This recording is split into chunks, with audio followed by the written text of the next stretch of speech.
Bom, nas últimas semanas a gente veio trabalhando a questão da máquina territorial primitiva, né, como é chamada no Antiédipo, e com isso a gente passou a examinar mais de perto um exemplo dessa máquina primitiva que está descrita no livro A Queda do Céu, né, do Davi Copenaua. E pensando essa máquina selvagem ou primitiva, a gente examinou também mais de perto como se davam as relações chamadas, nesse contexto, sobre esse plano de imanência, de relações perspectivistas. Então, a gente falou um pouco sobre o roubo e o dom, mais sobre o dom, né, mais sobre o presente, mas tem alguns trechos também da Queda do Céu que fala do rei de guerreiro, né, que é a revanche, a vingança,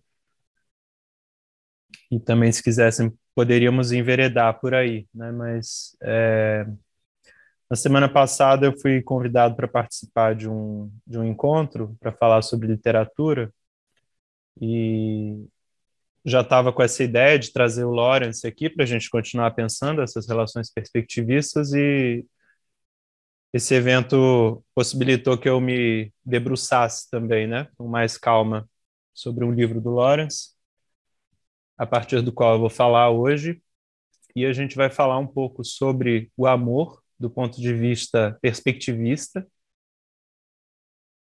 e sobre um afeto muito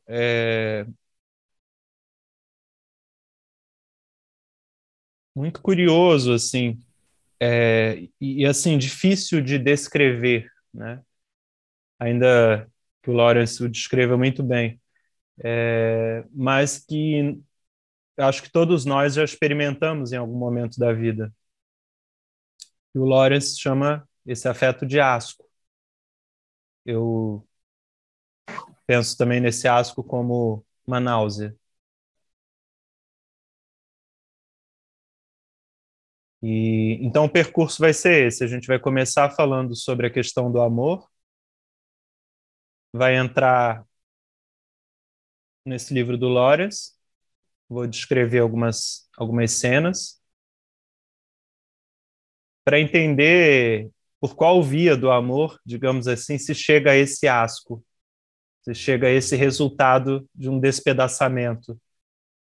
E então é um pouco o percurso hoje. O livro que eu vou usar é O Homem que Morreu.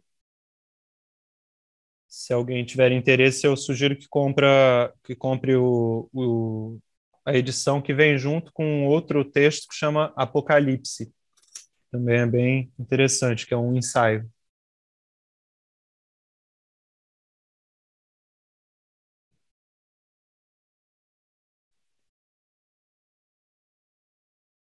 Bom, o que que será que é esse acontecimento assombroso, né? Que é o amor. Parece que é um dos acontecimentos assim privilegiados por meio dos quais a gente pode pensar o perspectivismo de que a gente falava nos últimos encontros. Então, eu vou passar por alguns exemplos. Primeiro, de uma ideia sobre o amor, ou um ideal do amor, que é o ideal do amor romântico.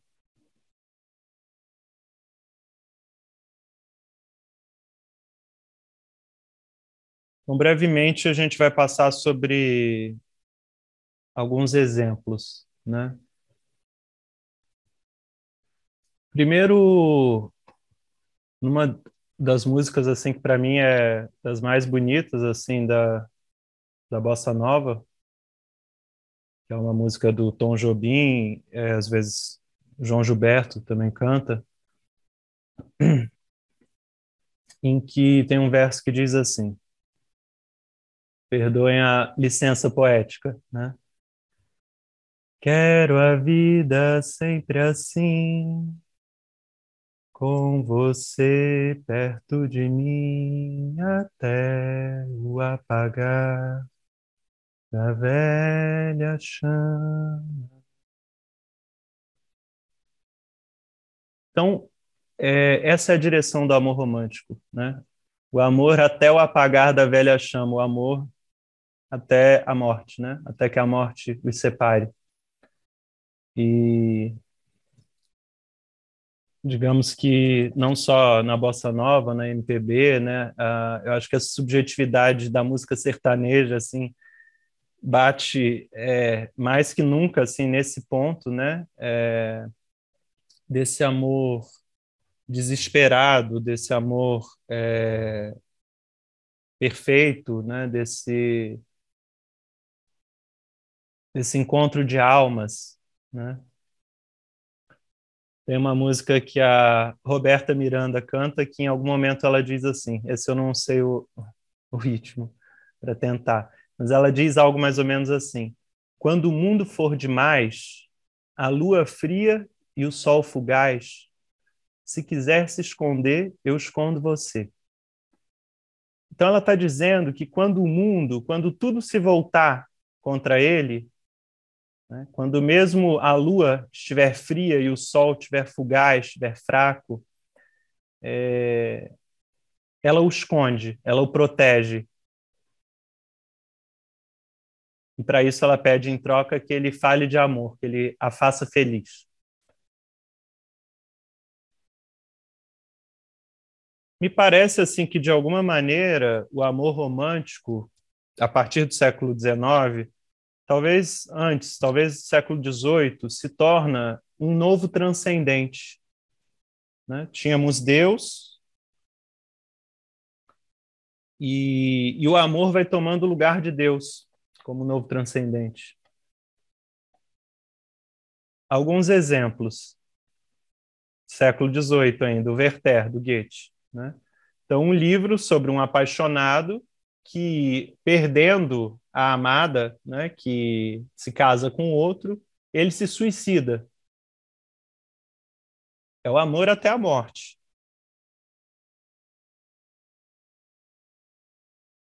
Ele se suicida e provoca uma onda de suicídios na Europa na época, né?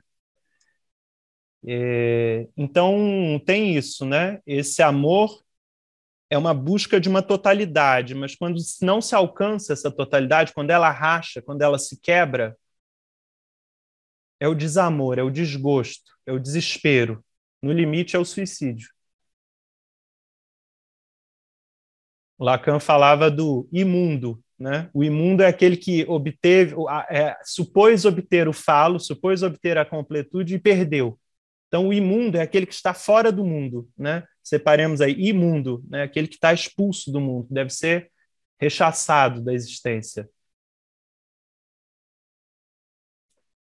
E o romantismo negro do Mazoc, que leva a tal ponto a sua entrega à mulher amada, que ela opera nele uma espécie de novo nascimento, em que ele muda de nome, ele ganha um nome de escravo. Ele se torna escravo da dominatrix, na medida em que passa a ela o poder simbólico. Isso é o ponto radical do romantismo. Essa entrega ao outro, né? Essa entrega na qual se entrega ao outro até a sua vida.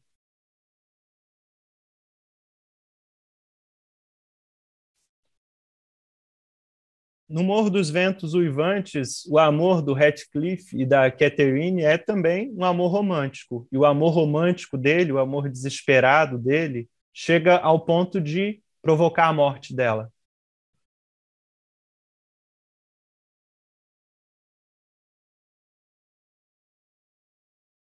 Na Madame Bovary, do Flaubert, ela quer tanto um amor perfeito, um amor ideal,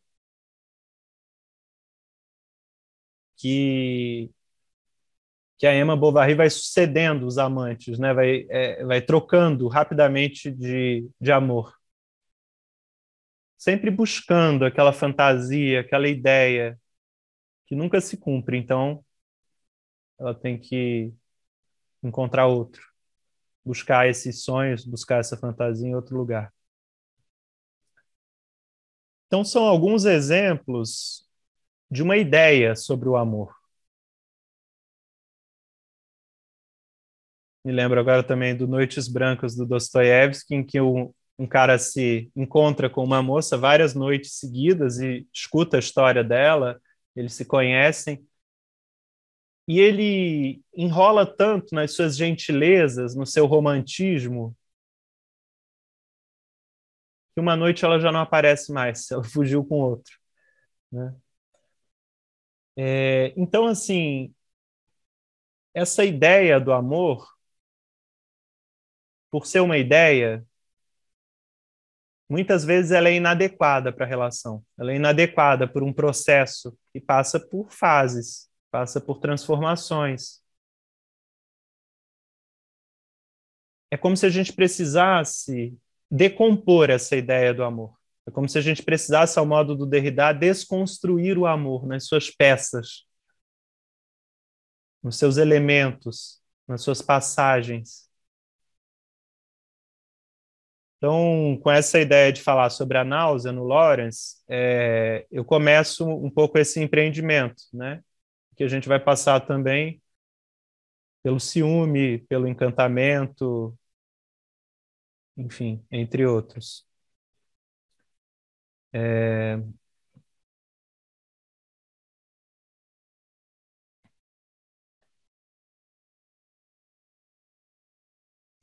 mas não é por falar contra esse amor romântico ou denunciá-lo, digamos assim, que eu não acredite em nenhum amor, de certa forma, né? Eu não acho que a gente deve temer a contradição, eu posso me contradizer várias vezes hoje, porque de fato é paradoxal.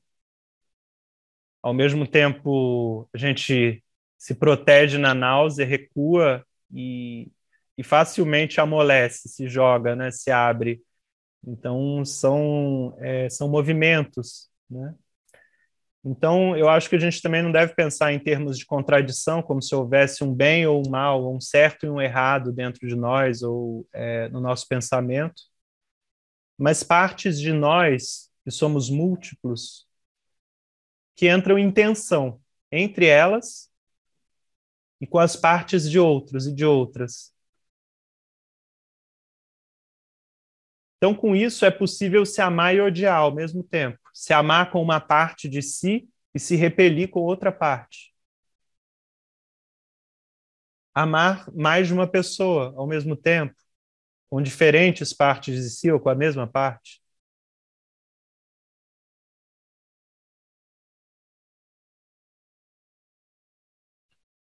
Então, com isso, a gente vai começar a pensar o amor a partir dessa desconstrução como um processo, como variadas fases, com variadas passagens, nas suas atmosferas, nas suas variadas atmosferas.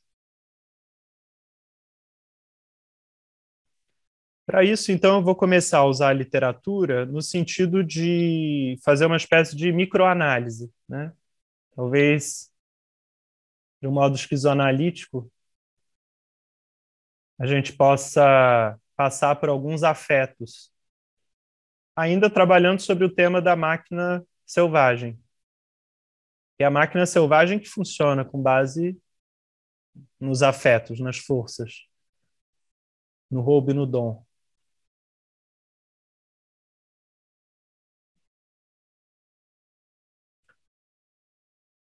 Bom, eu retomo agora algumas questões que eu trabalhei no sábado, né, nesse evento. Primeiro, a gente poderia pensar que fica difícil falar de que a literatura teria funções depois que o Jorge Bataille escreveu que ela estaria do lado do inútil, né, do que não serve para nada, do puro dispêndio. No entanto, considerando que o Bataille diz ser útil ou inútil está colocado num contexto do que serve ao capital, à técnica, à ordem do dia, à finalidade consciente, eu vou tentar mostrar, por outro lado, uma força e uma eficácia micropolítica da literatura, como se ela manifestasse para nós forças coletivas, afetos que atravessam entre as pessoas, que dissessem respeito, portanto, a todos nós. Vocês vão notar, quando eu começar a abordar o texto do Lawrence, que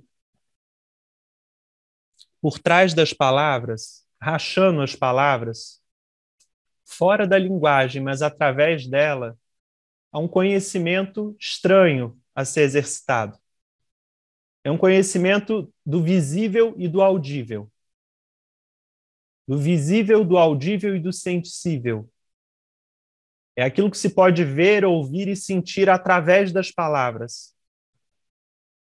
Sem as palavras, a gente não veria isso que o escritor ou a escritora nos faz ver. Só que o que ele nos faz ver não é palavra. É um fora da linguagem. Algo talvez da ordem do real.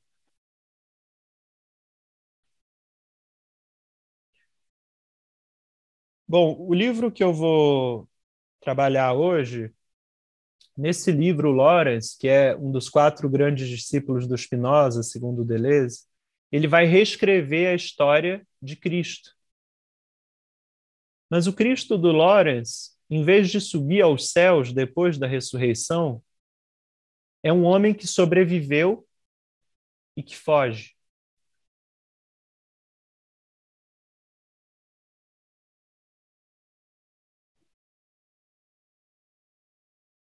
Esse homem que sobreviveu à própria morte, que sobreviveu à crueldade humana, ele está profundamente fragilizado.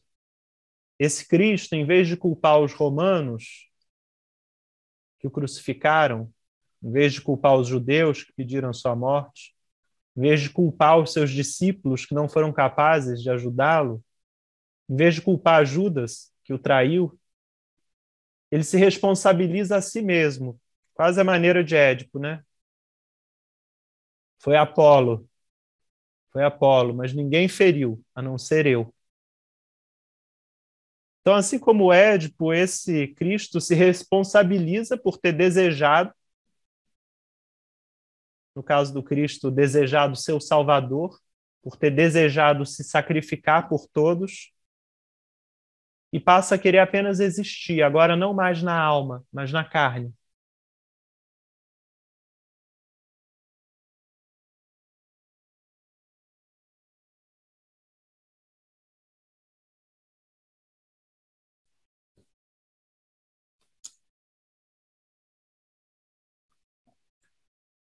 Tendo sobrevivido, ele é acolhido por um camponês e a sua esposa, numa casa bem simples. E alguns dias depois, ele volta ao lugar onde ele havia sido enterrado vivo, um buraco na rocha. E ao voltar, ele encontra a Maria Madalena. E ele diz para ela que ele não quer mais ser o Salvador, que ele não tem como salvá-los. E ela assim responde: Mas tu abrirá a mão do teu triunfo? Perguntou ela com tristeza. Meu triunfo, respondeu ele, é eu não estar morto. Sobrevivi à minha própria missão e nada mais sei dela. Este é o meu triunfo. Sobrevivi ao dia e morte da minha intervenção e continuo homem. Morreram em mim o Mestre e o Salvador. Agora posso viver minha vida, minha própria vida individual. Mas tu voltarás a nós? Insistiu ela. Não sei o que farei.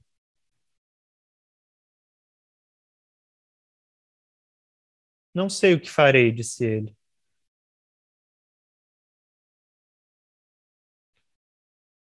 Quando estiver curado, o saberei melhor.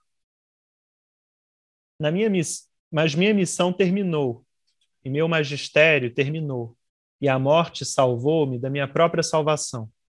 Ah, Madalena, quero viver minha vida individual, que é meu quinhão. Na minha vida pública, terminou a vida de minha presunção. Quis ser maior que os limites de minhas mãos e pés, e por isso causei minha própria traição. Sei que fiz mal a Judas, pobre Judas, porque morri e agora conheço meus limites. Agora posso viver sem tentar influenciar os outros. Quis abraçar multidões, e eu, que na verdade jamais abracei um só. Mas Judas e os sumos sacerdotes me salvaram da minha própria salvação.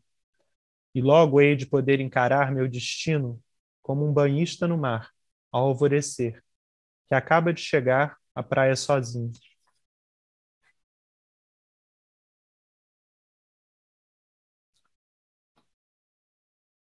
Então, o Cristo se recusa a colher os supostos frutos da sua morte e ressurreição. Ele não volta para os discípulos, ele não volta à sua missão. Porque aqui ele desiste de querer salvar o todo, salvar a humanidade, sacrificar-se pela humanidade, e passa a encarar a sua vida individual, a sua singularidade, a sua carne. Então, aqui, no Cristo do Lawrence, há uma crítica contundente tanto ao espírito sacrificial que a gente herda, né, de séculos da história cristã, mas também uma pedagogia perspectivista, uma pedagogia que preserva, que nos indica, por exemplo, a cautela, a gentileza, mas também o isolamento, também a solidão. A gente vai ver que o Lawrence diz que precisamos experimentar as coisas sem excesso, sem compulsão. É o excesso que faz com que nós queremos dar muito ou receber muito. Então, o Cristo, de certa maneira, quis salvar a todos. Ele tinha um plano para todos, inclusive para os seus discípulos. Mas as singularidades, elas não querem abrir mão do seu próprio destino em vista do todo, em vista da salvação que o Cristo queria para a humanidade. Então, por que ele diz que fez mal a Judas, pobre Judas? Porque ele obrigou Judas, em nome da singularidade, em nome da individualidade de cada um deles, que Judas o traísse. Porque na medida em que ele falava contra o templo, contra os usurários, contra a religião, contra a instituição religiosa, ele também se tornava um novo Salvador, um novo Messias, um novo pastor de rebanho. E ele agradece Judas como se Judas estivesse o reorientando no caminho da vida individual, da vida singular de cada um. Então, é escandaloso essa ideia, né? Mas para o Lawrence, depois para o Borges e para o Deleuze, Judas tem uma função importantíssima na história cristã, de diferentes maneiras, assim, nesses autores, né? Mas segue mais ou menos a mesma ideia. João, no Borges isso aparece aonde? Tem, vem à sua cabeça alguma coisa? Só para anotar aqui. É um texto inteiro, assim, sobre Judas, sobre o Cristo, segundo uma ideia herética, né, que o Borges inventa. Eu não estou lembrando agora onde está, assim, mas depois, se eu lembrar, eu posso passar para vocês. Tá, Mas é um valeu, texto João. muito bom, assim. Se bobear, está naquele Ficções. Eu li em espanhol, né? Ah, Ficciones. Eu não tenho certeza.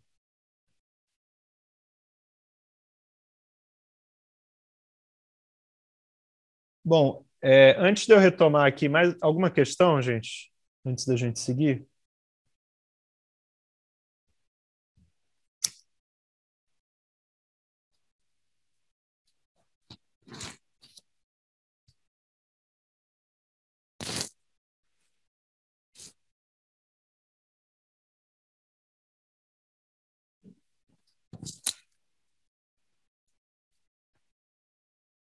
Bom, retomo aqui o Lawrence, então.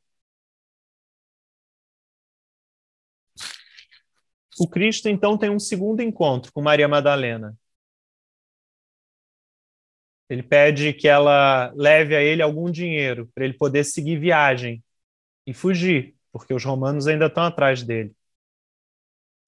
Na hora que ele traz o dinheiro, na hora que ela traz o dinheiro, ele vê uma espécie de brilho maléfico emanando das moedas. Mas, enfim, isso é outra história.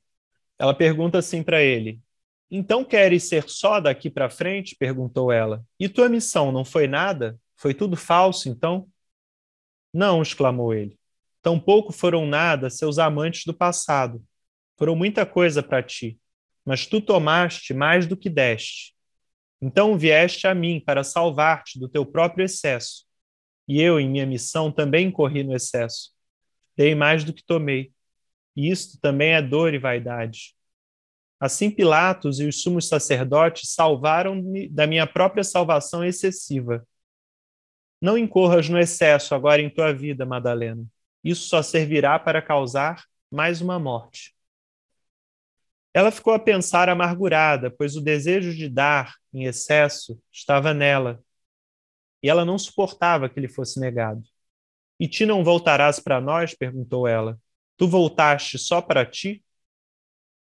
Ele percebeu o sarcasmo na voz da mulher e olhou para seu belo rosto, ainda denso de uma necessidade excessiva de ser salva da mulher que havia sido, a fêmea que conquistava os homens que quisesse. A nuvem da necessidade pairava sobre ela, necessidade de ser salva da velha Eva obstinada, que abraçara muitos homens e tomara mais do que dera. Queria dar sem tomar. E isso também é duro para o corpo quente.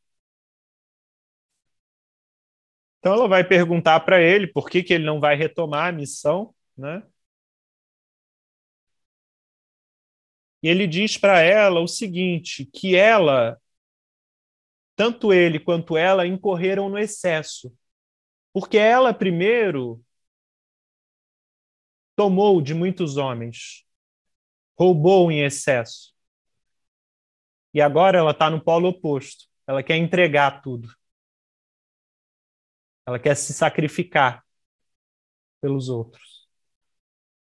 E o Cristo, por outro lado, começou por se dar em excesso, por se dar em sacrifício pela humanidade. Só que ele percebeu que esse dar e esse tomar em excesso é compulsão.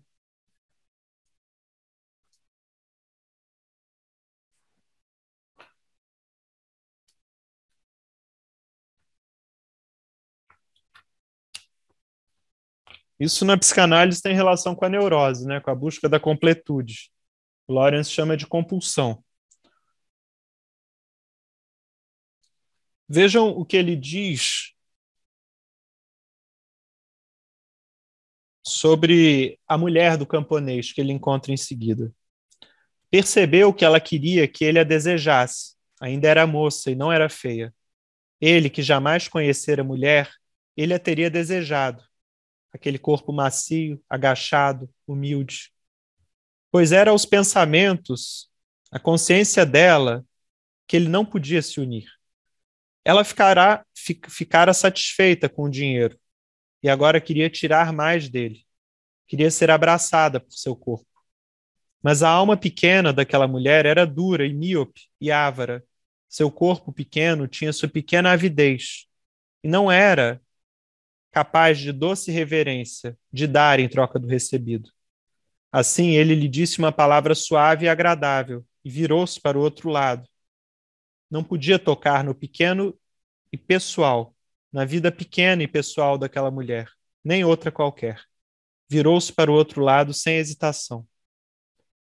Tendo ressurgido da morte, por fim ele percebera que também o corpo tem sua pequena vida, e além disso, a vida maior. Ele era virgem e recuava diante da vida pequena e gananciosa do corpo.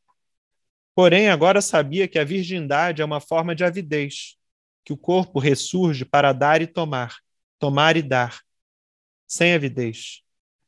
Agora sabia que ressurgira para a mulher, ou as mulheres que conhecessem a vida maior do corpo, sem avidez de tomar, e às quais ele pudesse unir seu corpo. Porém, tendo morrido, ele era paciente, sabia que havia tempo, uma eternidade de tempo.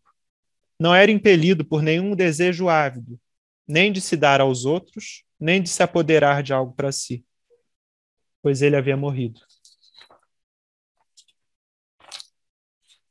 Então vejam que ele fala de uma vida menor, de uma pequena vida e de uma vida maior. Ele não está se referindo aqui à posição social dele e dessa moça simples. O que ele chama de vida menor é essa vida compulsiva, esse desespero de dar e tomar. E a vida maior é um dar e um tomar com medidas. É uma recursividade do roubo do dom.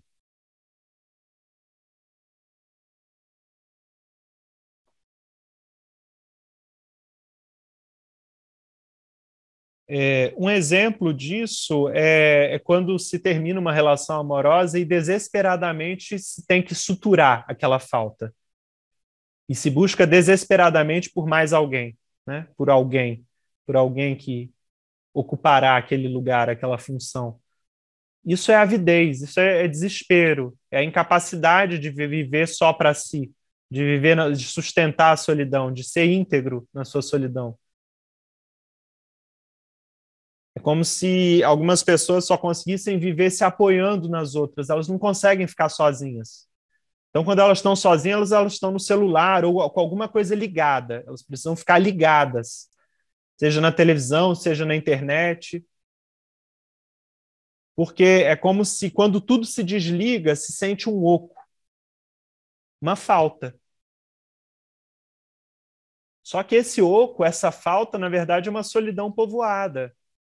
A gente está em relação consigo mesmo, com a multiplicidade que nos habita. Então, assim, talvez na semana que vem eu vou tentar falar da solidão no poeta alemão, no Rilke.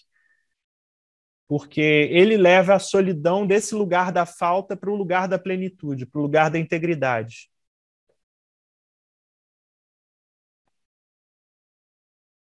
Então, essa vida maior é essa vida que não se apoia o tempo todo nas outras, que não busca desesperadamente ser completa, ser feliz através das outras. É uma vida que mantém com as outras relações de afinidade potencial, de atração e repulsão, portanto. De amor e ódio. E mesmo o amor tem as suas fases, tem as suas atmosferas. O amor romântico é uma ideia que se assenta sobre o processo, uma ideia inadequada, que nos faz perder de vista o processo. O problema é fazer do amor uma finalidade, um fim, como se houvesse um fim para ele. Segundo Lawrence, há efetuações, há realizações. São as atmosferas, a cada vez atualizadas.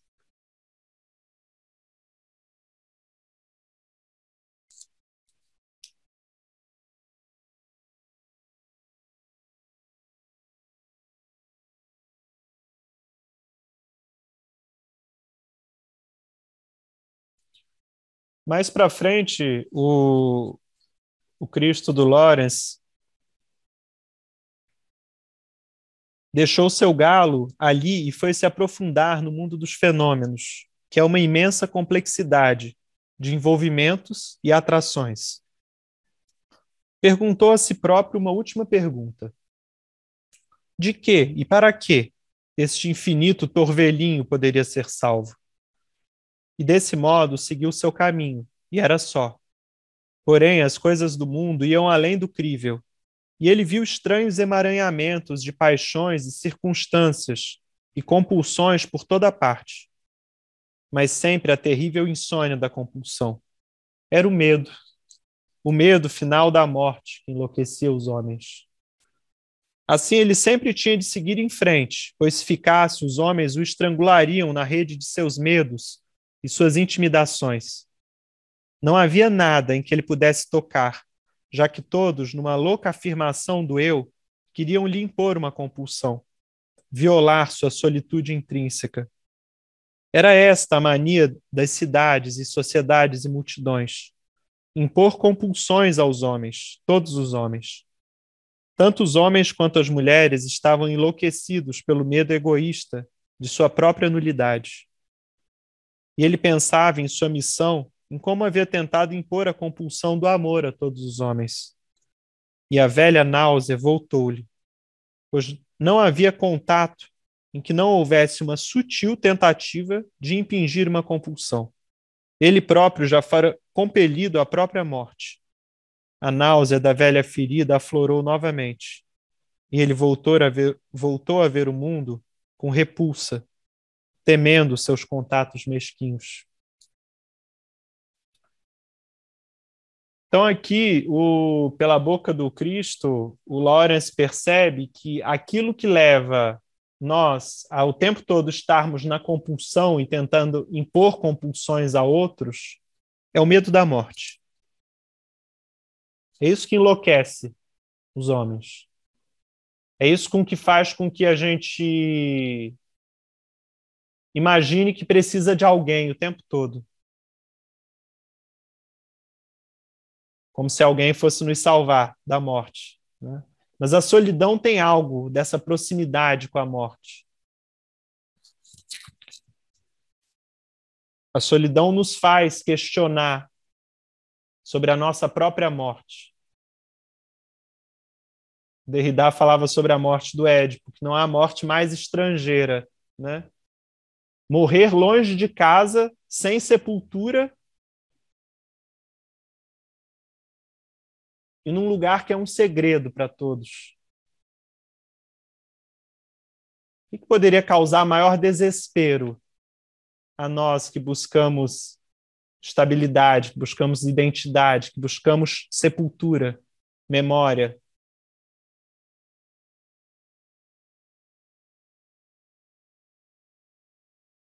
Então, a vida menor é uma vida das compulsões, é um dar ou tomar sem medida, é um dar sem tomar ou um tomar sem dar, e tem relação com o medo da morte. A vida maior reconhece a morte, reconhece a finitude, só que é uma vida impessoal, justa, orgulhosa e inteira. São algumas das definições que o Lawrence dá para essa vida maior.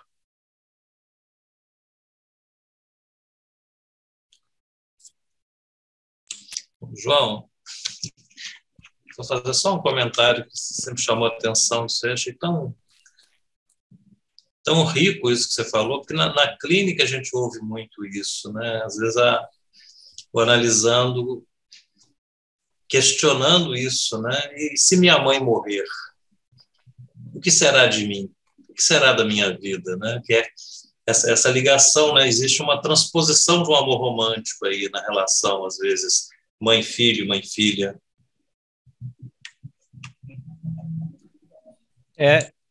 Assim, em todos esses casos de relação amorosa, a nossa pulsão é projetada no outro e passa a se chamar o falo, enquanto instância imaginária de completude, né? Então é como se a gente sentisse que a nossa força é proveniente do outro, emana do outro.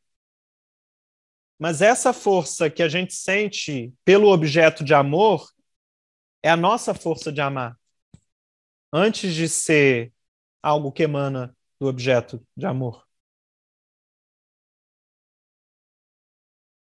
É por isso que eu digo que o Lawrence nos ensina a chegar ao ponto de amar o amor e desejar o desejo. É o amor acho que é Ivete, o nome da personagem, né, do cigano.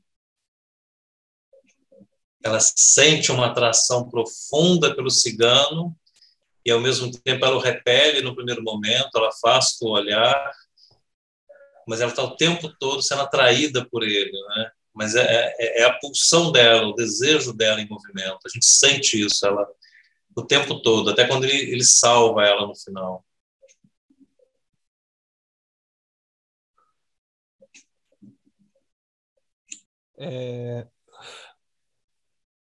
De alguma maneira, assim, obviamente que existe algo de encantador no outro, né? Não é apenas a nossa pulsão que projeta esse encanto sobre o outro, né? Mas esse encanto que o outro detém como uma espécie de maná que se desprende, seja da voz, seja do olhar, seja do sorriso,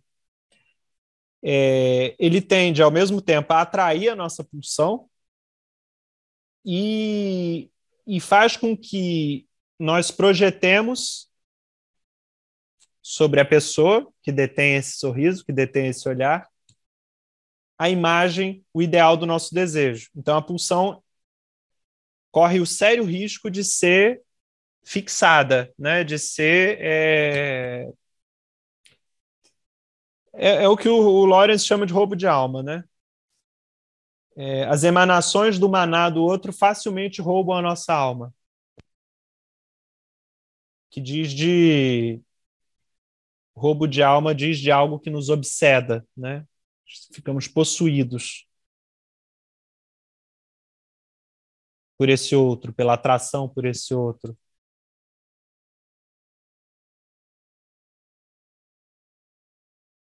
Mas até então, Camilo, isso faz parte do processo do amor, das várias efetuações. Então, do mesmo jeito que os personagens do Lawrence são atraídos uns para os outros, eles se repelem, às vezes simultaneamente, com diferentes partes de si. Tem eu acho que é no Arco-Íris, uma personagem a princípio começa a rir da voz de um homem que canta na igreja. E depois, com o tempo, ela vê que aquela voz que a fez rir profundamente é o que a seduz nele. Então, aquela voz já tinha presságios de gozo, dizemos. A voz e o riso dela respondendo à voz dava presságios de gozo a ela, ainda que nesse momento ela tomasse aquilo como um humor, né? Como se estivesse escarnecendo dele. Na verdade, ela já estava sendo fisgada por aquela voz, né?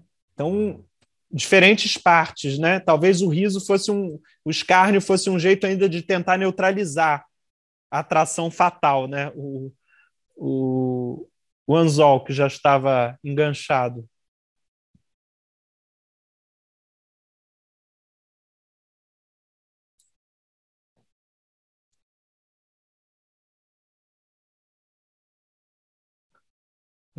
Bom, eu vou retomar aqui.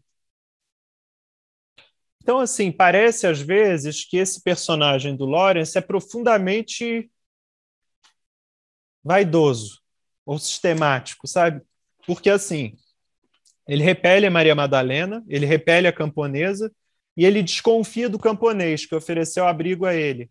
Porque ele sabe que, no fundo, o camponês ofereceu abrigo porque, sendo generoso, ele espera receber ainda mais depois. Só que o que acontece com esse homem?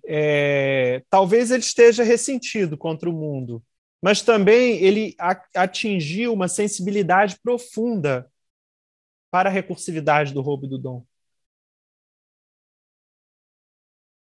Então, a parte mais sensível para mim dessa novela é a questão do amor, né? Do amor de Cristo. Cristo tentou se entregar, se sacrificar pela humanidade, e este amor sacrificial o levou a ser morto, o levou a ser torturado.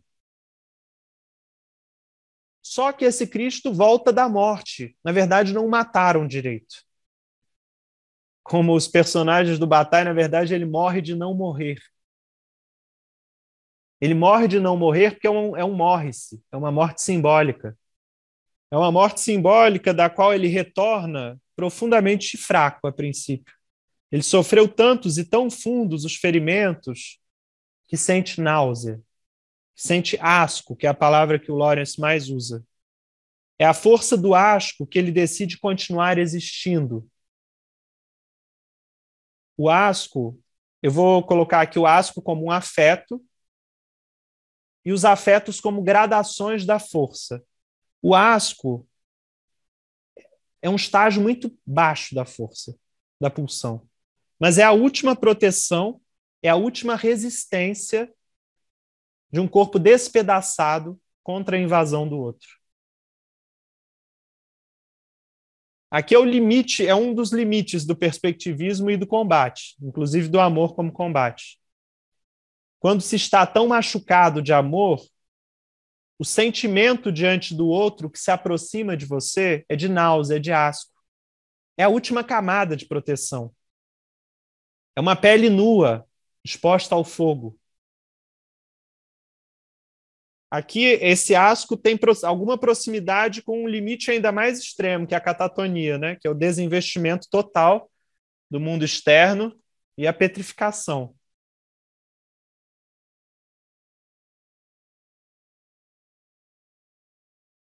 Então, esse asco diz de uma pele muito sensível, muito fragilizada, mas a pele aqui não é a pele física, necessariamente, ainda que isso se manifeste também na pele. É uma pele incorporal.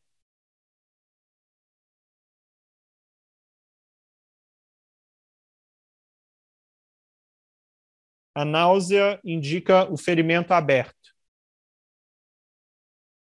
Os ferimentos nas mãos e no flanco, que ainda não fecharam totalmente, mas principalmente o ferimento de ter se entregue à morte por causa do amor e ser a tal ponto violado no seu corpo.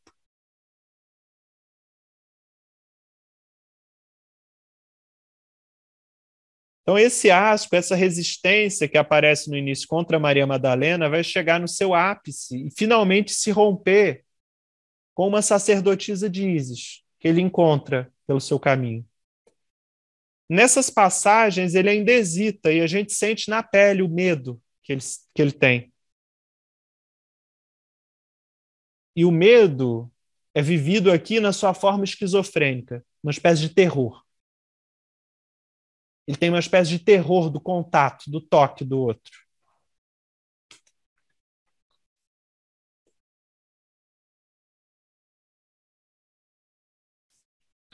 Ora, e quem é essa sacerdotisa de Ísis? Aqui a gente vai ter o cruzamento de duas hierofanias, de dois dramas divinos, a paixão de Cristo e o drama da sacerdotisa de Ísis, o drama de Ísis e Osíris.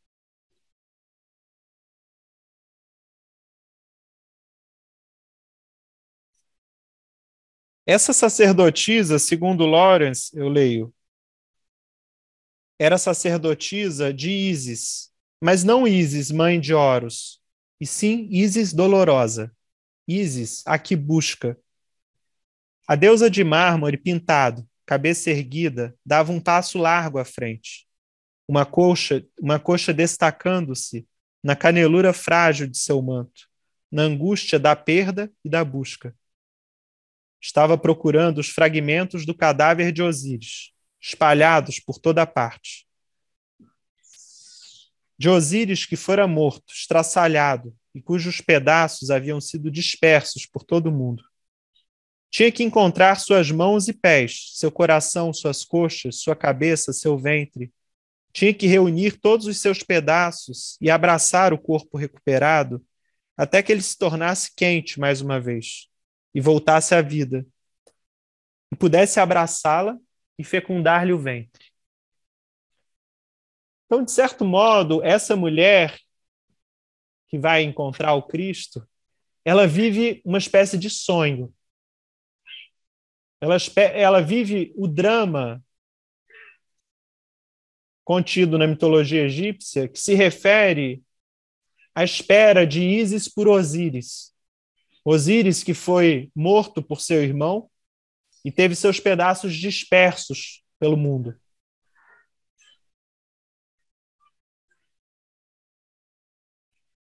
E, ao mesmo tempo, ela espera algo dele. Porque se ela é Ísis a dolorosa, Ísis a que busca, ela, ao mesmo tempo, está cansada daquela vida sob o olhar da mãe, comandando escravos no santuário à beira-mar. Então ela também espera receber alguma coisa dele. Mas antes de tudo, na sua hierofania, ela está preparada para recebê-lo e curá-lo desses ferimentos incorporais que ele recebeu. Então eles se conhecem e ele passa uma noite numa caverna perto do santuário e ela pede a ele que a encontre dentro do templo da deusa um dia. E é nesse trecho que eu estou agora. Seguindo a mulher, ele entrou no santuário interior, imerso na penumbra. Quando sua vista se acostumou à luz fraca da lâmpada, ele viu a deusa, na posição de quem caminha, como um navio, ansiosa, com suas vestes em movimento, e fez uma mesura. Grande é Ísis, disse ele. Em sua busca, ela é maior que a morte. Maravilhoso este caminhar numa mulher. Maravilhosa sua meta. Todos os homens te louvam, ó Ísis. Tu que és maior que a mãe do homem. Porém, a mulher se perguntava se aquele não seria Osíris perdido. Sentia-o no íntimo da alma, e era intensa sua agitação. Ele não quis ficar encerrado no santuário estreito, escuro e perfumado. Saiu voltando para a manhã, para o ar frio.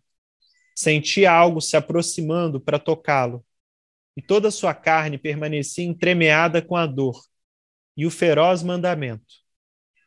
Noli me tangere, não me toques. Ah, não me toques. Assim ele caminhou até a praia em grande confusão, dizendo a si próprio: devo entregar-me a este toque? Devo entregar-me a este toque? Os homens torturaram-me até a morte com seu toque. No entanto, esta jovem de Ísis é uma doce chama curativa. Como pude ser tão cego para o poder curativo e o êxtase contido no corpo de uma mulher doce? De comer essa camisa. Não vai brigar com a mamãe. Como pude ser tão cego para o poder curativo e o êxtase contido no corpo de uma mulher doce como o açafrão? Ah, ternura, mais terrível e bela do que a morte que morri. Ousarei o contato? Pois isto é mais que a morte. Ousei deixá-los pôr as mãos em mim e matar-me, mas ousarei este doce contato com a vida?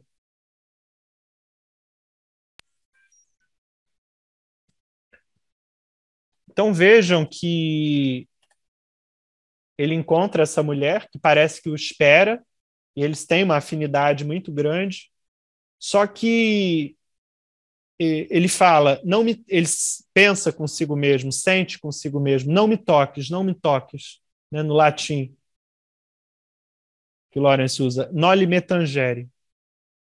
Então, e mais embaixo ele explica por quê, né? Isto é mais que a morte. Ousei deixá-los pôr as mãos em mim e matar-me, mas ousarei este doce contato com a vida? Ora, ele que se entregou à morte, que se entregou nas mãos dos seus inimigos para morrer, será que depois de ter sobrevivido à própria morte, ele vai ousar amar de novo? Ele vai ousar se entregar para mais alguém?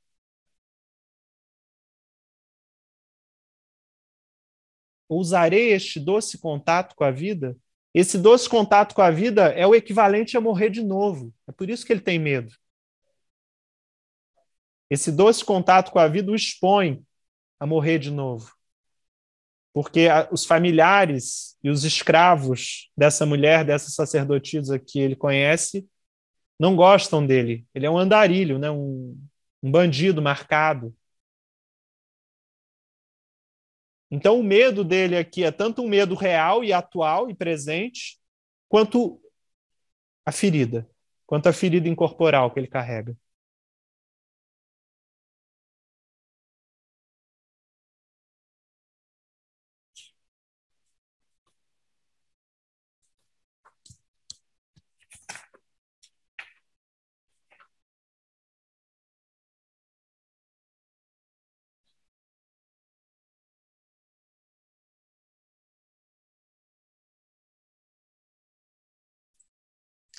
Mais adiante, deixando-se envolver por essa chama doce e curativa,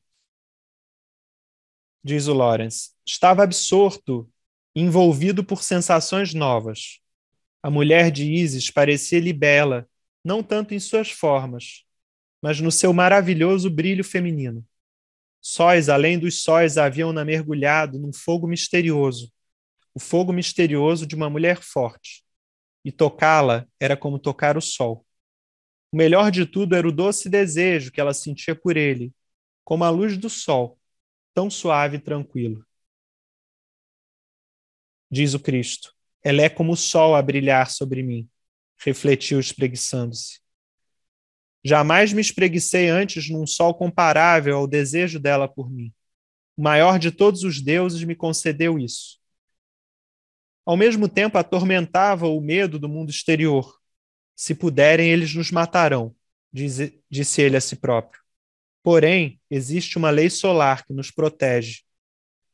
E novamente disse a si próprio: renasci nu e marcado, mas se agora estou nu o bastante para esse contato, então não morri em vão. Antes eu estava acorrentado. Levantou-se e saiu. A noite era fria e estrelada, de um grande esplendor hibernal. Há destinos de esplendor, disse ele à noite, depois de toda a nossa sina de mesquinhez e dor. Assim ele se dirigiu silenciosamente ao templo e esperou no escuro, encostado na parede interna, contemplando a escuridão cinzenta, as estrelas e as silhuetas das árvores. E novamente disse consigo: há destinos de esplendor e existe um poder mais forte. Então, apesar de todo o medo, de toda a paranoia, apesar do ferimento, ele diz: existe uma lei solar que nos protege. E diz: há destinos de esplendor e existe um poder mais forte. Esse poder mais forte é o poder do amor, é o poder de confiar, é o poder da fé, é o poder de acreditar, é o poder de investir a libido, investir a nossa força, nosso poder de amar e ser amado. Então, apesar de todos os ferimentos, ele confia, porque ele sentiu essa chama doce e curativa emanando dela. Ou seja, talvez uma capacidade de recursividade no amor. Talvez um dar e um receber sem compulsão. Ele tenha percebido nela.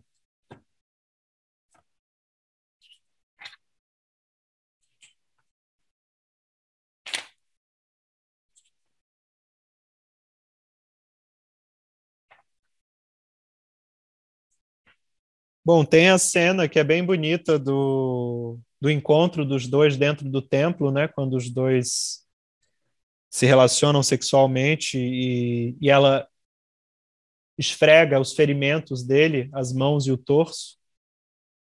E ao mesmo tempo em que ele morre de dor, quase desintegrado pela dor física, ele vai sendo curado do seu ferimento incorporal, ele vai se deixando envolver, se deixando, de certo modo, fundir de novo com alguém, né? E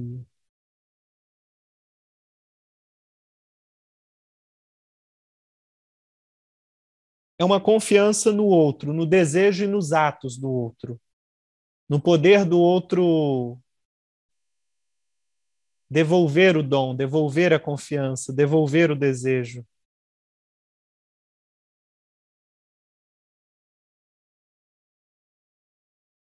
E mesmo já tendo passado, né, por uma morte e sendo ameaçado, ele diz que existe uma lei solar e um poder mais forte que zela por eles. Ora, que poder mais forte, senão a própria pulsão, a própria vida singular de cada um poderia se afirmar aqui diante do medo da morte, do trauma, da compulsão.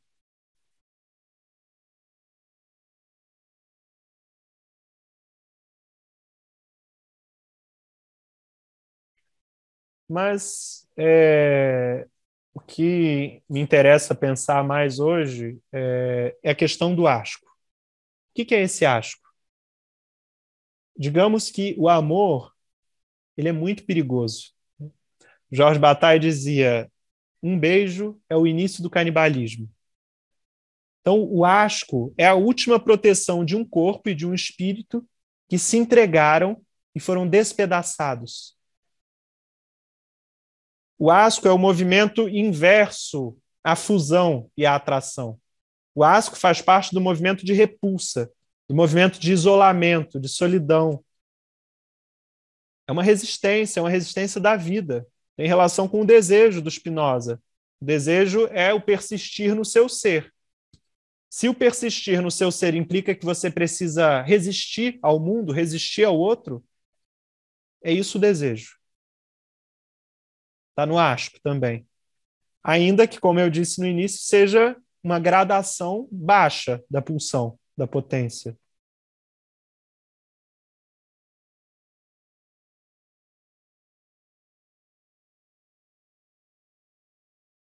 O asco determina um corpo anômos, um corpo fora da lei. Esse corpo é ao mesmo tempo sagrado e profano, amaldiçoado e abençoado. Porque é justamente a ferida que o projeta num espaço outro, onde o desejo atrai e é atraído por forças transpessoais. Essas forças transpessoais são dramatizadas, nesse caso, na relação de Osíris, o despedaçado, e Ísis, a que busca.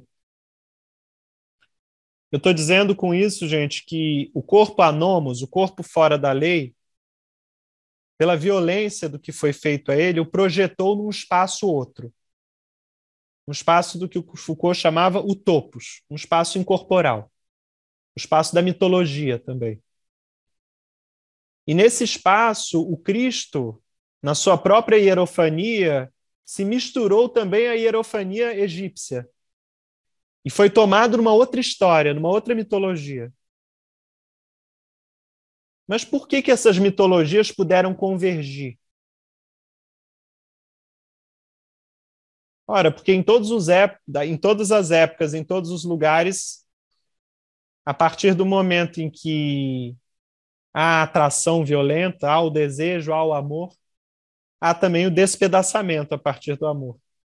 E havendo despedaçamento, há também a reintegração, que uma doce chama curativa pode proporcionar a alguém.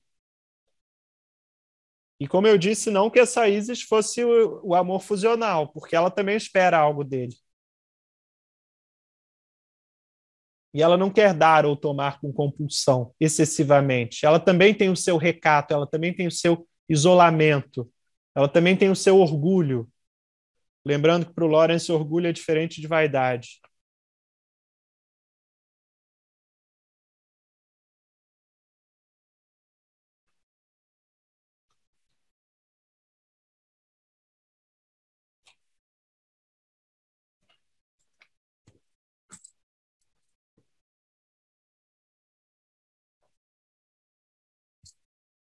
Então, de certo modo, aqui a gente tem esse encontro entre esses corpos, sendo que um está muito ferido, muito despedaçado, e a princípio sente asco, sente náusea, e por fim uma espécie de calor, uma espécie de quentura, que amolece a sua couraça ou reintegra os seus pedaços, né? É Ísis ajudando Osíris a recompor o seu corpo. E com isso, a gente vê que, de certa forma, os encontros de corpos, de certa maneira, eles apenas dramatizam as hierofanias divinas. É um pouco o que o Jung queria dizer com o conceito de arquétipo, né? É como se a gente ficasse repetindo certas relações afetivas entre corpos. É isso que o Klossowski quer dizer, que tudo que a gente acontece conosco já foi sonhado pelos deuses. É isso que o Deleuze quer dizer quando diz dos acontecimentos incorporais que atravessam os corpos. Nós somos tomados em dinâmicas de acontecimentos, de afetos. A questão, por exemplo, do amor fusional, da entrega, do despedaçamento, do asco, isso não é um movimento único, não é um movimento, ele é singular a cada história, mas ele atravessa várias histórias. É um acontecimento. É um dos acontecimentos do amor, é uma das estações do amor. Tem pessoas que saem de uma relação amorosa despedaçadas, mas já buscando outras para suturarem a sua falta definitivamente. Já vão com compulsão, buscando se relacionar de novo. Mas é como se elas, então, tivessem sempre dependentes desse outro, tivessem sempre que estar coladas a alguém. Essas pessoas talvez não experimentem o asco, porque o asco o medo, o asco, o isolamento são escondidos por essa compulsão que já se liga a mais alguém, já neutraliza o medo da morte, o medo da solidão.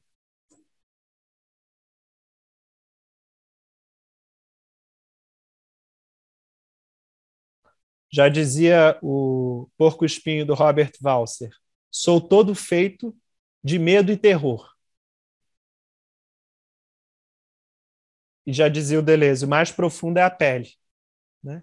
Então, aquilo que a gente vive, a gente incorpora. Aquilo que a gente vive, a gente individua. A gente se individua por meio dos acontecimentos. Então, um porco-espinho que viveu sendo perseguido por milhares de anos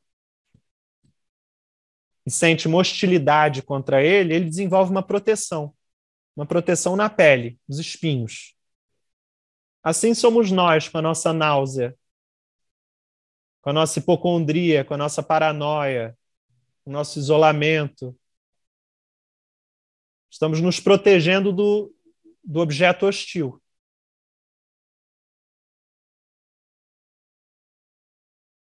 Das perspectivas canibais.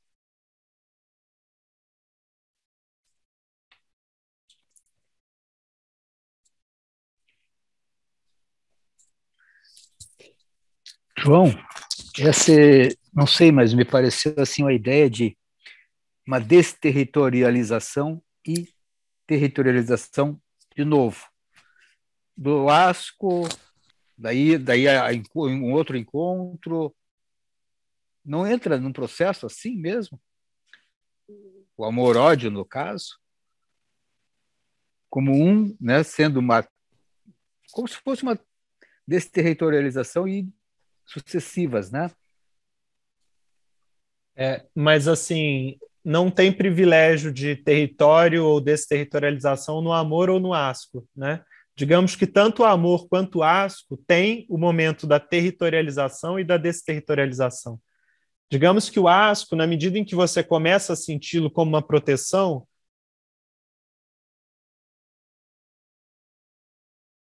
talvez seja a construção de um território. Na medida em que você ali daí, né? Mas ele é também, em outros momentos, uma desterritorialização, no sentido que a pessoa que sente, ela também não está bem. Os elementos do mundo estão desintegrando. Ela sente a umidade, ela sente o frio, ela sente a hostilidade da chuva, como o personagem do Dostoiévski. Então, assim, isso é desterritorializante, sentir que você não tem uma resistência natural aos elementos do mundo.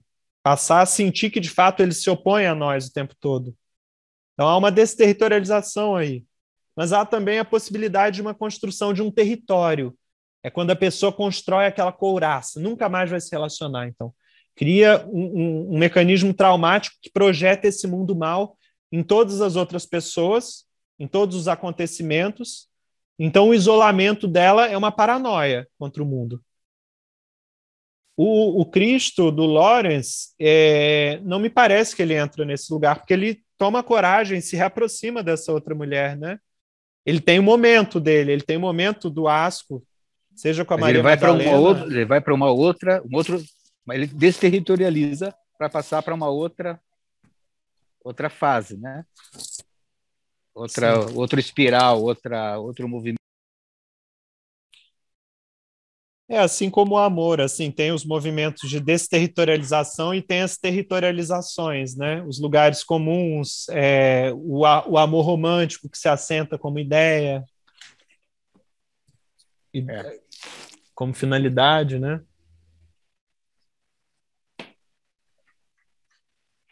Dá para relacionar o amor fati com isso, João? Na sua cabeça, assim?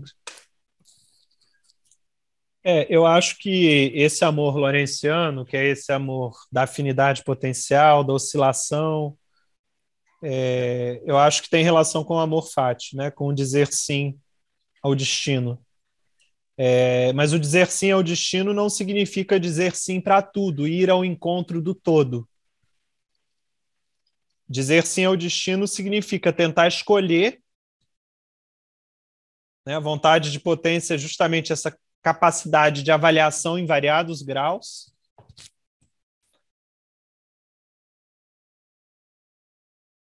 mas que também não recusa o acontecimento, mesmo que ele não ocorra ao modo como foi planejado, né? E como foi, a princípio, buscado. O amor fati se trataria, portanto, de saber quando o amor termina, né? Eu acho que o amor fati tem relação com aquela frase do Deleuze-Guattari que dizem: o esquizo sabe partir, né? O esquizo, por exemplo, sabe dizer sim ao término. Ele não projeta o amor como uma finalidade. Por isso ele sabe partir, ele sabe afirmar as diferentes tonalidades, as diferentes atmosferas. Obviamente o esquizo aqui é um personagem conceitual, né? Não é tão fácil assim, né? Nas nossas neuroses, a gente também idealiza, fica agarrado, né? Em outras fases, fica agarrado no paraíso perdido.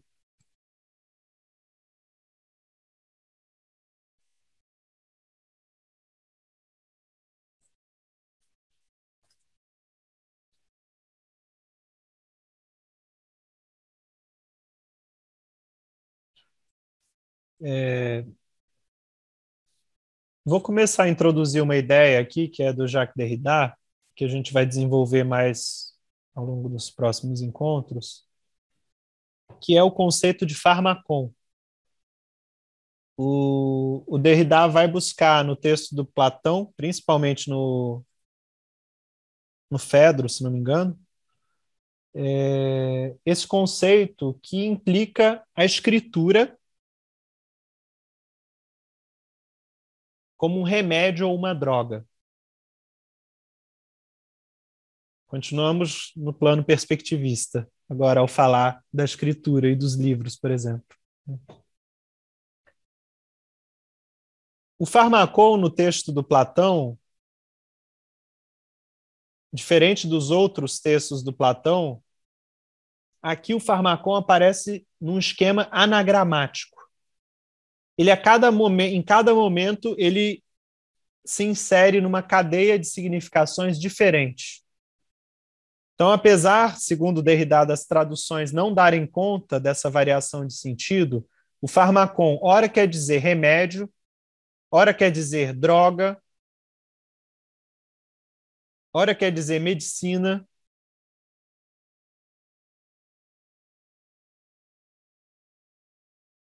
Então, ao longo do texto do próprio Platão, o farmacon vai mudando de sentido.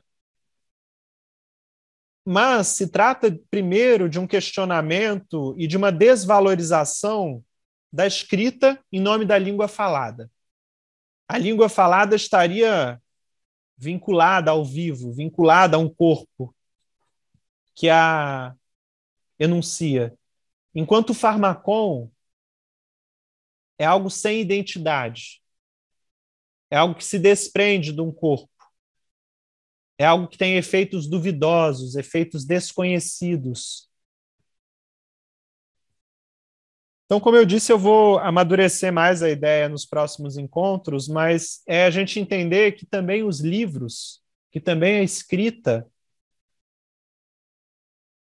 também com ela estabelecemos relações perspectivistas, relações de afinidade potencial. A escritura pode ser remédio ou droga, ou veneno, mais uma das significações do farmacon. Pierre Klossowski, lendo Proust, diz que se sentiu drogado. Eu tenho um amigo que diz que o Nietzsche o tirou da depressão, né? Então foi um remédio. O Deleuze dizia, também seguindo uma ideia do Nietzsche, que os escritores, os filósofos, são médicos da civilização e da cultura.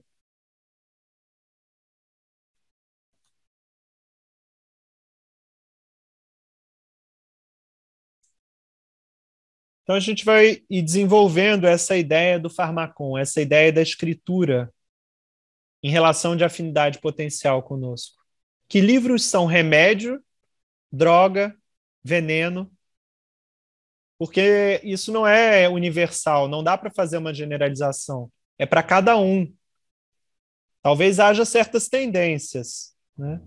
Eu diria que a influência que o Bataille teve sobre mim não foi boa. Assim, eu senti como um veneno, porque me parece, enfim, que tem uma negatividade assim no fundo desse pensamento, né? Tem um fascínio pela transgressão. Por outro lado, o Lawrence eu tomo como um aliado, como um farmacon aqui no sentido da medicina. Porque é como se ele me ajudasse a ver melhor.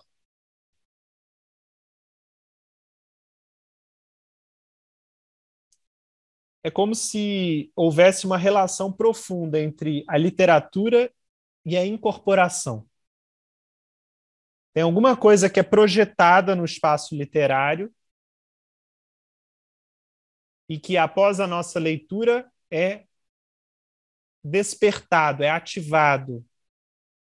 Uma espécie de processo virológico da linguagem. Mas o que se incorpora? O que o escritor projeta no texto e que depois, ao ler, é incorporado a nós? Espírito sem corpo, imagens, efeitos sonoros, ópticos, de linguagem. Isso são afetos que esgarçam a nossa percepção. Esse afeto do Lawrence, que ele descreve tão bem na figura de Cristo, o asco, esse afeto descrito no Lawrence, ele esgarça uma brecha em mim, uma brecha a mais de saber vivido, de saber vivível, de saber conhecido. É como se ele desse nome para algo que eu já senti.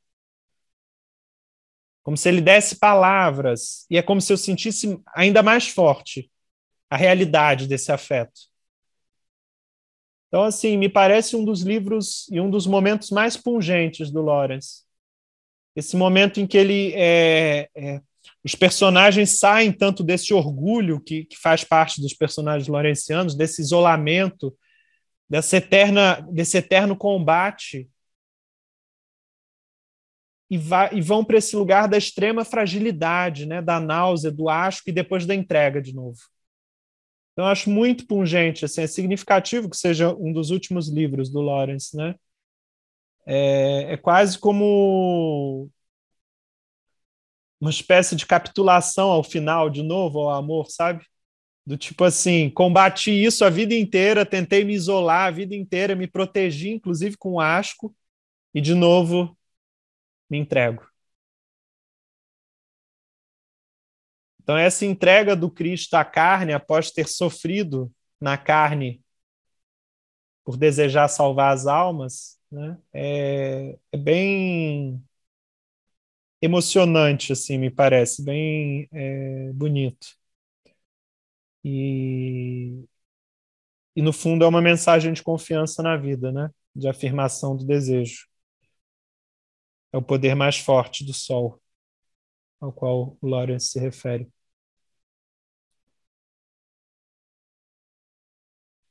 Então, a literatura, através da escritura, esse farmacon, ela funciona para nós como uma espécie de visão ondulatória, de capacidade de sentir a cada vez além do perceptível. Mais ainda, dizia o Lacan.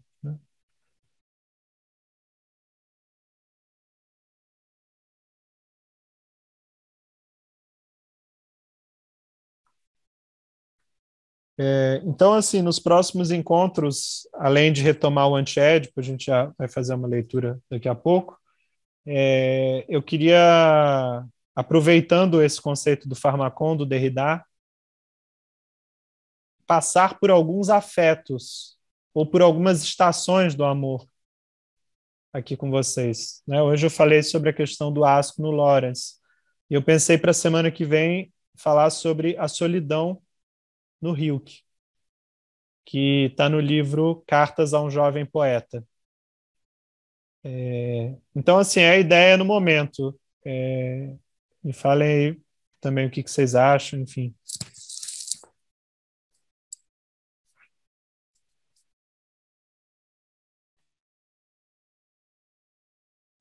Questões aí também, comentários.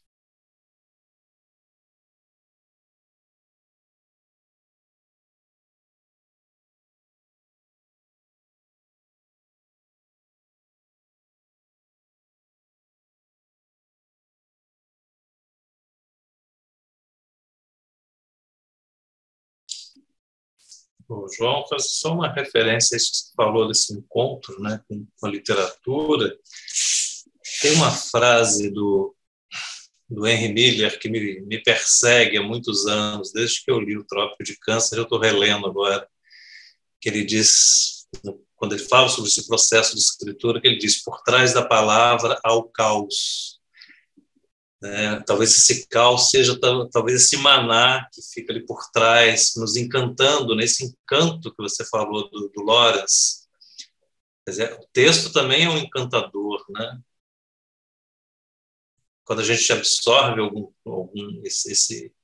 essa palavra do outro, a gente está absorvendo também todo o caos que está por trás, né? Que às vezes sim está tocando o nosso caos. E é também uma questão de dosagem, né? Se é uma droga, a gente também tem que saber dosar no que a gente está lendo. É bem interessante esse comentário e a frase bem bonita, né? É mais ou menos o que o Deleuze pensa, que por trás da palavra há o real, há o fora da linguagem, mas que é acessado pela palavra, né? A palavra se racha. Nesse momento são imagens, visões, né? Audições. Mas algo que me chama a atenção também é que o que leva o Platão a desconfiar do Farmacon é que justamente essa virtude mágica dele. E aí, então, o Platão expulsa da sociedade ideal, por exemplo, os mágicos, os sofistas, os bons oradores, né? É essa desconfiança justamente contra o maná, justamente contra a força mágica, isto é, intensiva da palavra.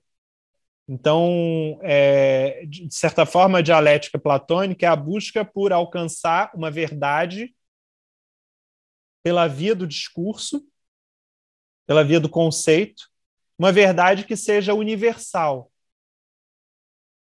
E essa verdade é buscada pelo diálogo vivo, pela palavra falada ali, ao menos como é descrito, né? Justamente porque o Platão pensa que a palavra tem que ficar ligada ao corpo. O Platão teme os simulacros. Derrida vai usar a palavra espectros. Farmacon é um espectro. E é isso que é temido pelos idealistas.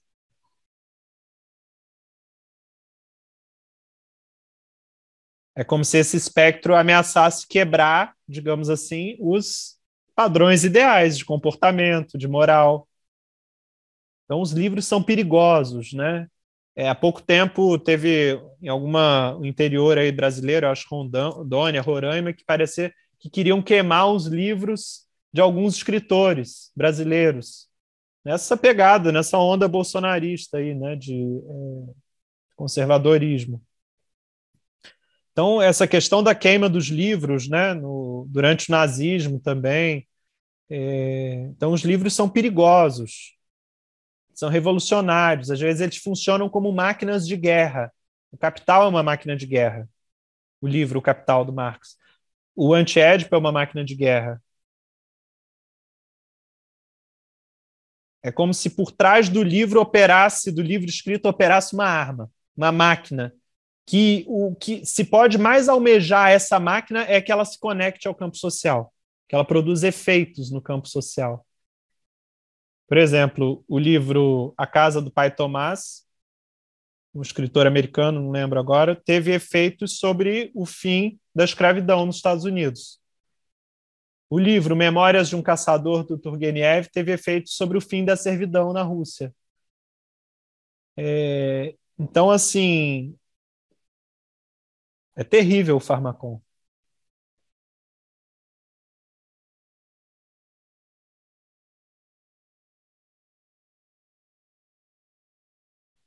E são, assim como um elemento, uma droga que se toma, ou um remédio, falando agora em termos mais comuns, o Pharmacon literário, ele também é composto de diferentes elementos, alguns dos quais se ajustam, se compõem conosco, outros não.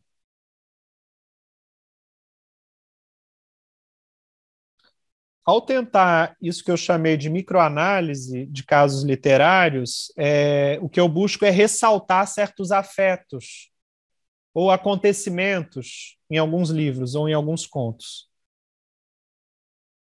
Então, eu vou usar as palavras do Lawrence, por exemplo, do Hilke, como uma ocasião para enxergar, como através de uma janela, o que tem por trás dessas palavras. Os afetos que tem por trás delas, o real, o caos.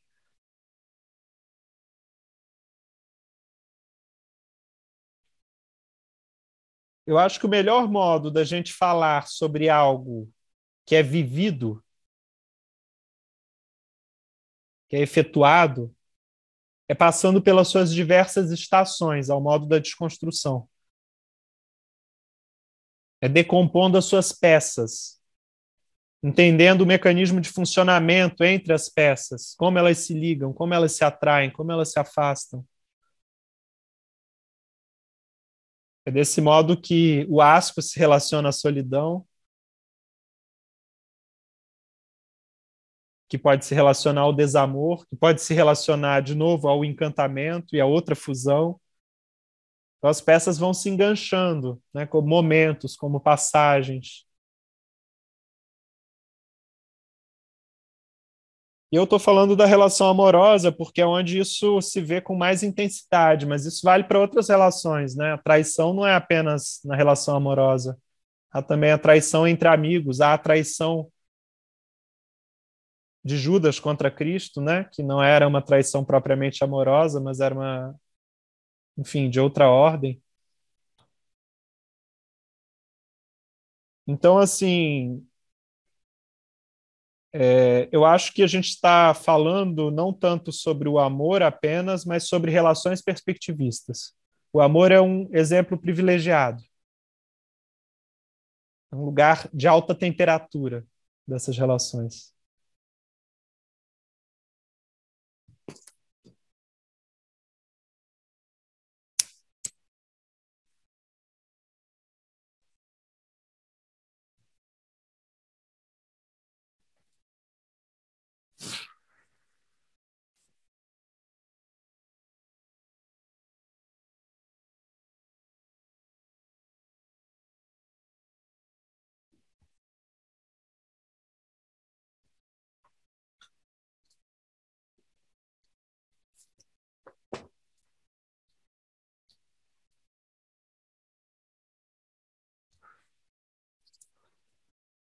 Bom, questões, perguntas? Senão a gente pode voltar ao antiédipo e fazer uma pequena leitura.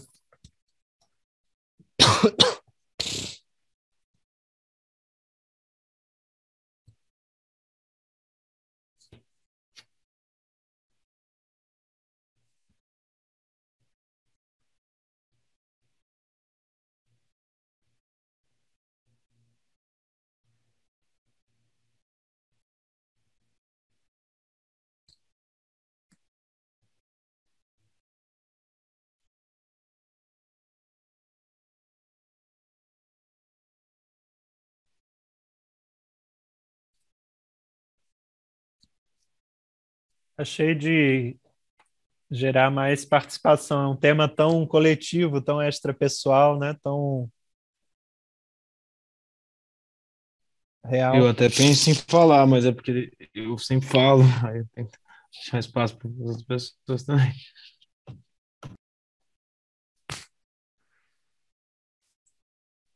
Bom, mas se você tiver alguma questão, fica à vontade.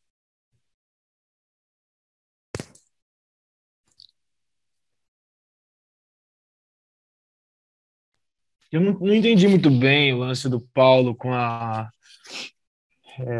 Não sei se o Paulo está aí, com essa uma desterritorialização que operaria por reterritorialização, se eu entendi bem, ou algo nesse sentido.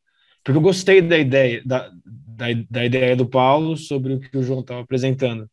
Mas eu não entendi, mas eu gostei assim, mas eu degustei, mas não entendi muito bem, sabe? Por que essa. Eu entendi como esse asco, como. Por que esse asco atrelado à desterritorialização? Entende? Ou a essa reterritorialização, enfim. Não sei se o João também teria algo a dizer além do Paulo. Eu pensei assim, quando o João estava comentando, né? É que você está apaixonado, está vivendo ali aquela, né? Todo aquela entusiasmo naquela relação e tal, e de repente vem um asco, então se saiu de uma ilusão, de uma o ideal de um amor, né, idealizado, e caiu para olhar um aspecto real de uma diferença que surge. Agora, daí depois você retoma né, a relação num outro movimento e tal, como se houvesse mesmo o cuidado para não se fixar nem naquele ideal fusional, o ideal de, né, amor perfeito, e nem no asco, porque são momentos de um processo que oscila, né? Nesse sentido de reterritorializar e desterritorializar para sair para, né? Mas um processo contínuo de vai e não se fixar nem no ideal do amor, que é o mais comum se fixar, ou então no asco mesmo, que também é mais comum, que é comum também, né, quando não está indo muito bem naquele momento. Mas nesse sentido, não sei se o João também, não sei se ficou mais claro. Não, para mim ficou. Eu tava pensando em relação disso com o Jesus do Lawrence. Mas agora eu entendi que vai para além disso, o que você falou, né? Achei interessante. Me parece assim que, na medida em que o Lawrence diz que o amor não é um fim, mas é um processo que se efetua em diferentes graus, a gente entende que o amor passa por território, desterritorialização e reterritorialização. Se há fixação num território, por exemplo, há um amor idealizado. E esse amor idealizado, em algum momento, vai ser a força, de novo, desterritorializado. Então, é como se ou a gente mantém essa atenção ao processo do amor, as microvariações do amor, ou a gente idealiza e sofre de variações maiores, mais bruscas.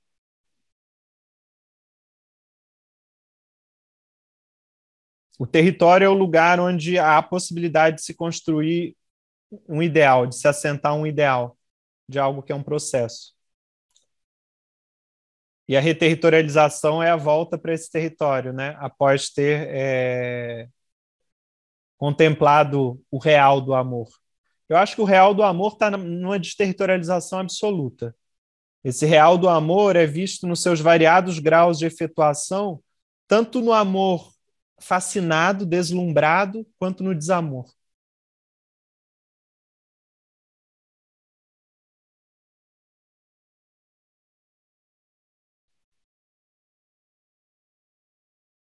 Eu fico só uma questão que me vem às vezes da tristeza.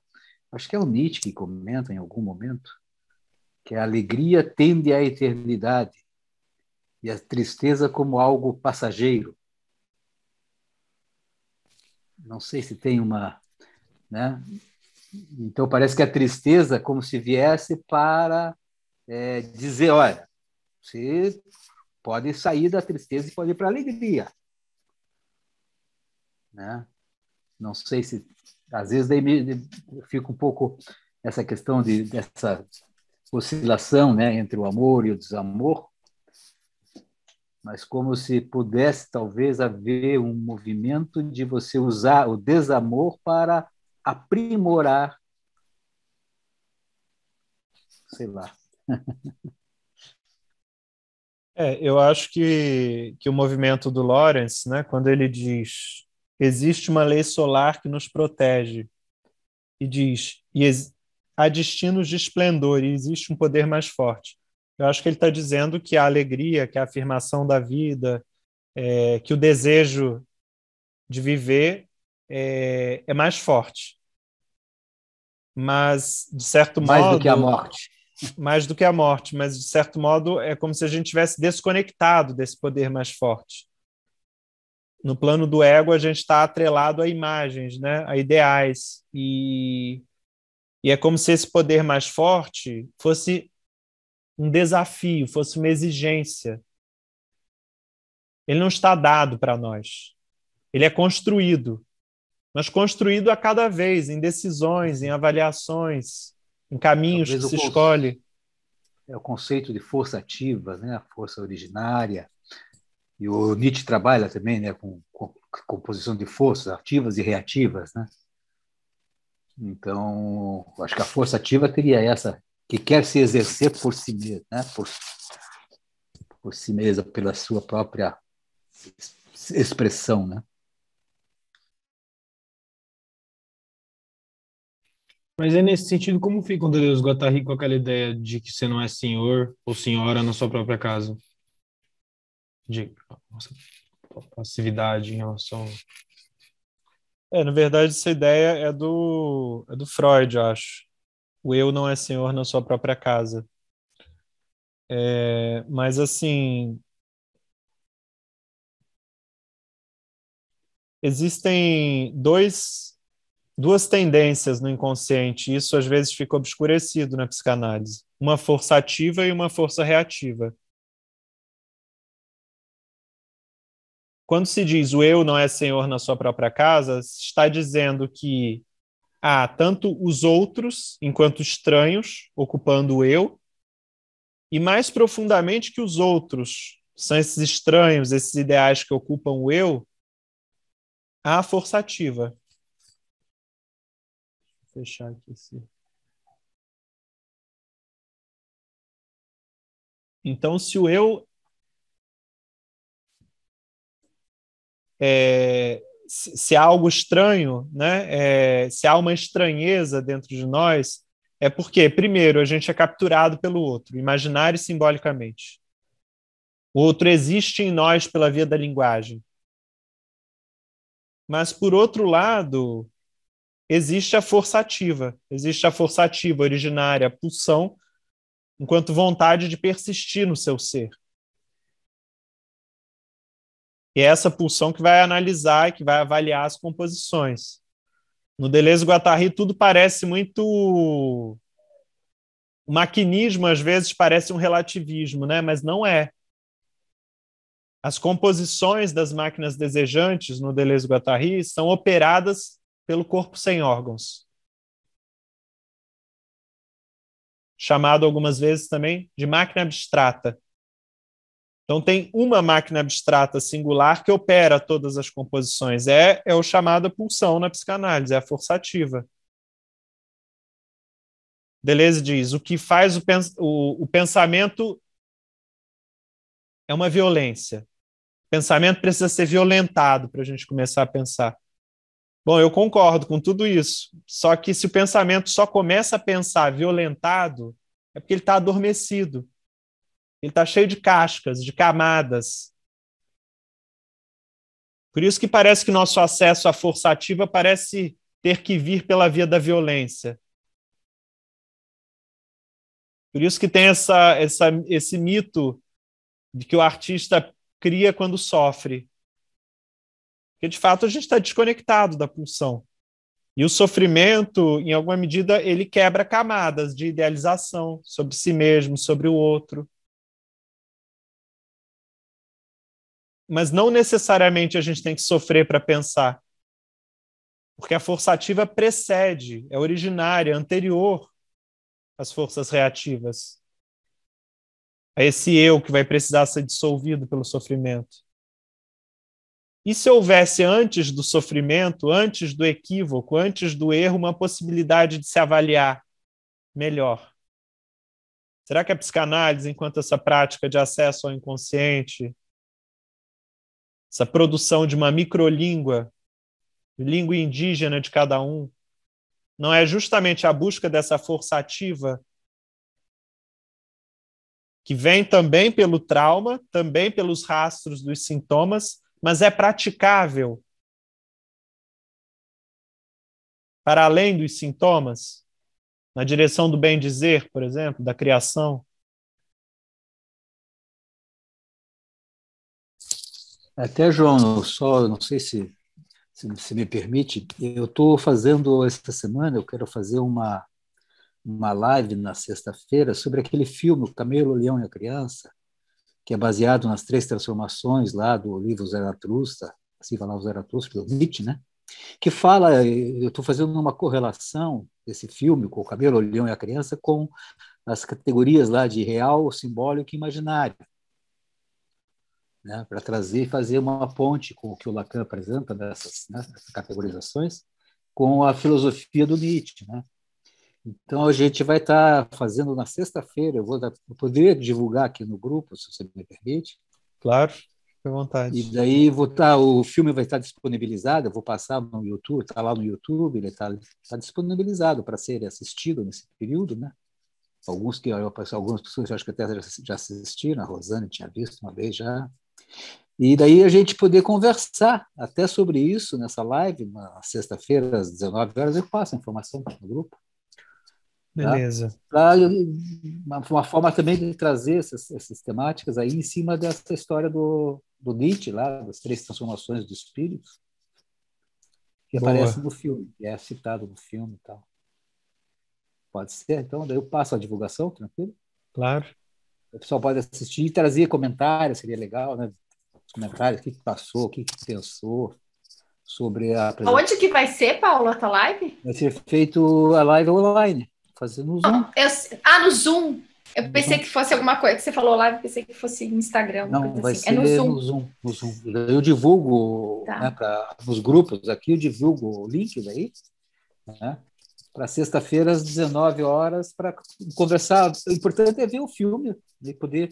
Né, eu vou passar também, eu acho que eu vou direcionar o texto é um capítulo do Assim Falava Zaratustra, tem 3, 4 páginas, que o Nietzsche, um dos discursos lá do Zaratustra, né, que ele fala das 3 transformações do espírito. Eu passo daí também, eu tenho um PDF disso, eu ponho lá.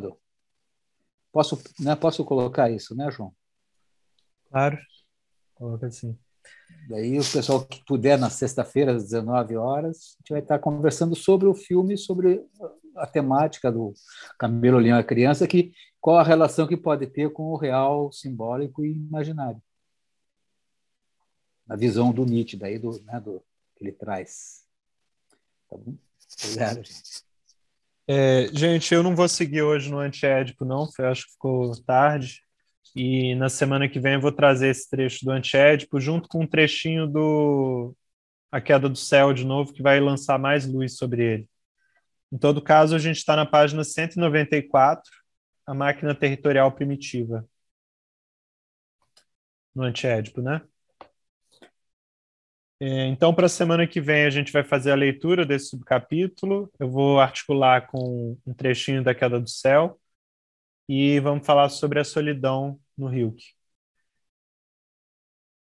Bom, se tiverem questões, perguntas, senão a gente vai finalizando.